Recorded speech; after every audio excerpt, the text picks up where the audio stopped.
I'm with HSpoonhower, and I'm a senior at High School, but also a senior in the virtual web program. And I did my internship on public relations. When I first started thinking about what I wanted to do, I thought maybe counseling, because I started researching more about it. And when I researched, I went online, I took career quizzes, asked people what they thought I would be best at. I really looked everywhere. And so I came on counseling. And I thought this was going to be great for me. And I started in counseling. There's so many different aspects. You can look at psychiatry, which is the ones that can actually prescribe medicine. And so I looked at forensic psychiatry in 12 years of school. So at first glance at that, I was a little hesitant already. And then I started to look more and more even entail. And forensic psychiatry is when you go to the prisons and actually counsel the prisoners and maybe prescribe medicine if they need it and really try to help them get through what they're going through. Then I realized after I was turned down a few times for liability reasons that maybe I should look further and further into what I truly love, and that's to talk. I love to talk, and everyone knows that I'm like really outgoing, and I just thought, if I could find a job where I could talk for a living, that would be great. Okay, I joked around about it, talked to my parents. They were like, oh yeah, good luck with that. But I actually ended up finding something that I really love to do. And talking is a big aspect of it that you have to be skilled in. And that is public relations. Public relations has been defined as maintaining or controlling a favorable public image. And that's you can do that by making connections with corporations or different people with the public. This was saying you're good. PR is getting someone else here. After I read that, I was mid-researching about if this is what I wanted to do. That just clicked for me because kind of like the negotiating, being kind of like a spokesman kind of person, my interest and led me to public relations. The first person I met with was he is the PR and communications manager for Sports Backers. So Sports Backers does events in the Richmond area, like the that. I asked him what his daily life was like. He basically said press releases, weekly newsletters to all different media contacts in the Richmond area. That's something that I was definitely interested in. A little surprised about how much he was in the office. I asked him, okay, race day, are you in charge of anything? Are you in charge of talking to the press? And he said, yes, sometimes if I have to. And so that was something that I was actually kind of surprised about. But he led to Pete actually, when we were talking, and I was asking him about his job, that's the importance of social media and public relations. This sparked my burning question of how important is social media and PR, and what's the true correlation between the two? And it's actually a lot more than I've ever thought, because actually PR and social media are getting so close and so that they're overlapping, which I found was really interesting. And so I started researching more and more about this for my research paper, and I actually learned there are two different types of PR these days, and it's push and pull PR. Push PR is more you're pushing the information out to where they can see it. You're going face to face. You're trying to get people to come and do this. Your information at them. Pull PR is becoming increasingly more popular, and that's enticing people to come to your event and enticing people to click on your website. So when you're on Facebook and those website links pop up because that's what you're interested in, or that's like similar to a page you've liked, that's pull PR, and that's all been done through social media. An example of push PR would be newspapers, getting in the newspaper, pushing out to them. Like I said, and pull PR is kind of putting it on websites. Later, that's just one aspect that we did as a website. For my other internship, I didn't have just one mentor on my internship. I had so many different aspects of PR that meant there's so many people in the PR. And so I went to CarMax, I met Michelle Elwood, and she actually allowed me to talk to her and 3 of her other colleagues about PR. They all had the same title of PR manager or something along those lines, but they all had completely opposite different roles. So when I actually went to them, I talked to some people who are in charge of crisis management. I talked to people who were in charge of employee happiness, kind of like internal PR, which is hard to just be next. And I talked to them about social media. When you tweet something about CarMax, there is one person there who gets a notification every time someone tweets, Facebook mentions CarMax in any type of post.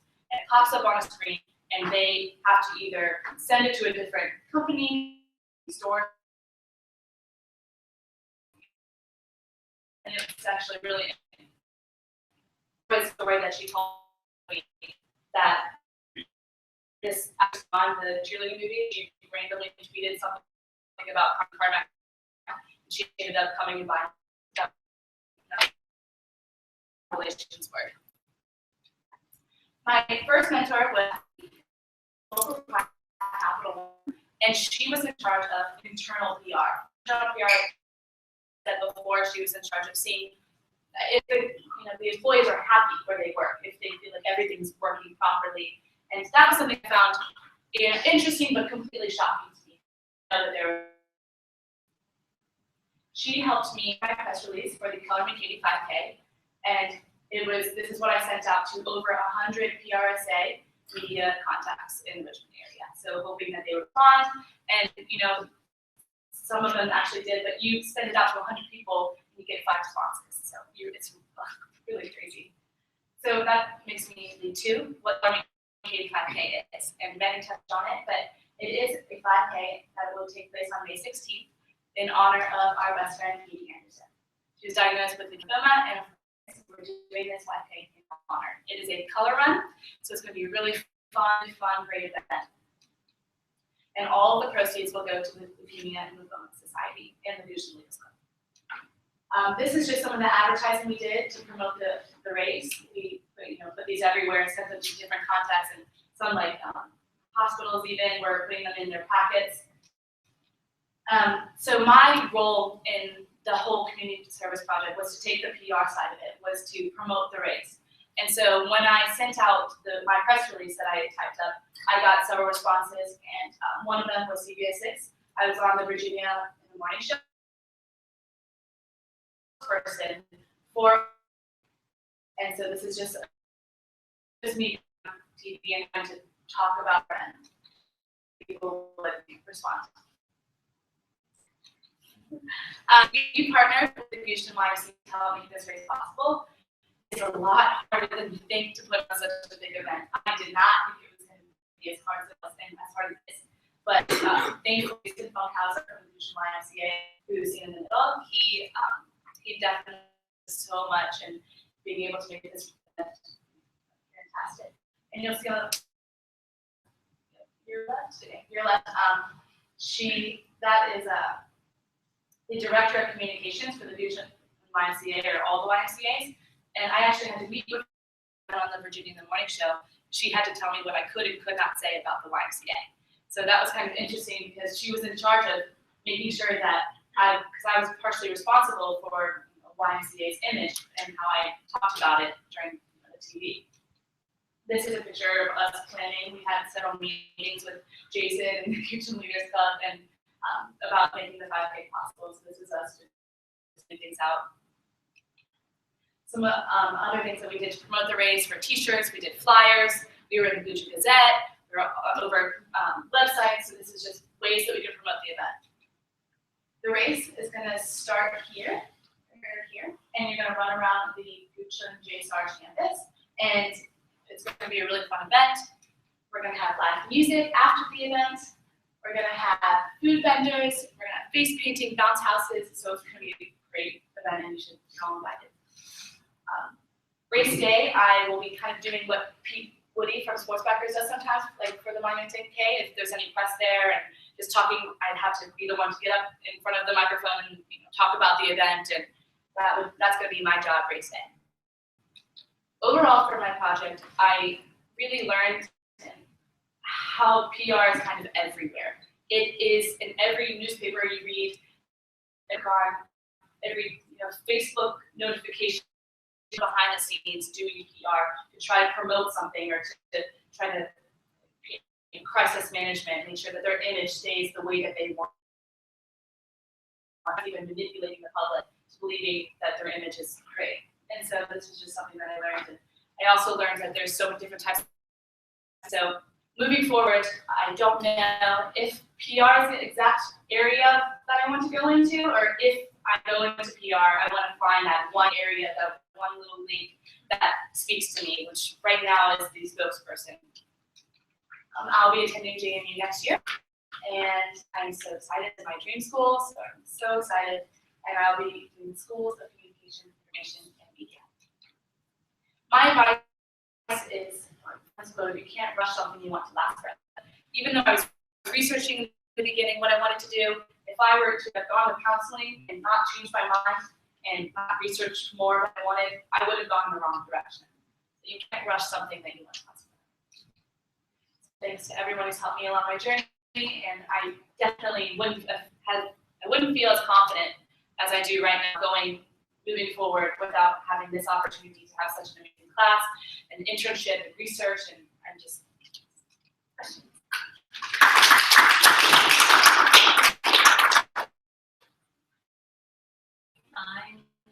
There was a match, or there wasn't a match really between PR and talking. So that's funny because the whole reason I got into PR is because I was like, I get to talk for a living. But then seeing how many people it's online and emailing and using the social media was surprising. And so I don't know if they're using it talking as much as I thought. So that's why I said I would try to get the spokesperson side of the PR to be, there's the one PR that I wish I could have touched on an internship, and I did love, was government PR. So when there's something going on with a politician, you're giving up and controlling, so maybe that's something that I do internship in college or something. I could take this class again. Future White House president. Yeah, I mean, absolutely. Knowing that you like to talk so much, though, does it make it tougher when you think about PR? Is that there's things you cannot say and staying on message and not getting off topic? That's a good point. And it's hard for me too because I've always just kind of talked and especially when I was younger, I just didn't have a filter and I just started talking. It's like, no, you just don't shut up. And so now moving forward, if I do pursue this, I know that I'm going to have to actually formulate my thoughts before I put them out there and actually work on it. And it's kind of tougher than I thought it was, and a lot. Yeah.